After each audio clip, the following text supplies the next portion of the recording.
Dr. Vito, pwede po bang X-ray na lang kami nang wala pong request ng doktor? Kadalasan kasi kapag nagpa-check-up kami, dun lang kami bibigyan ng request. So magbabayad na naman po kami ng another professional fee para sa follow-up po no, and interpretation. Number one kapatid, hindi po kayo maaaring magpa-X-ray po na wala pong request. Number one, for your safety. Papaano po kung kayo po ay buntis? So, delikado po para sa inyo na walang tamang proteksyon at kung may indikasyon. Pangalawa kapatid is for clinical correlation. Kailangan kasi namin ma-history muna kayo, ma-physical exam, para malaman namin ano ang ipapa-x-ray, anong part ang ipapa-x-ray sa inyo, anong view. Kasi kadalasan kapatid, chest x-ray po ang common po sa atin, di ba? So baka naman hindi x-ray ang kailangan po sa dibdib.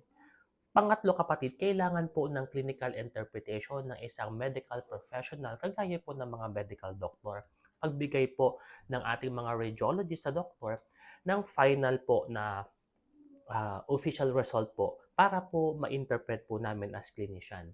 Ito po si Dr. Vito, ang inyong Mindoreñong manggagamot.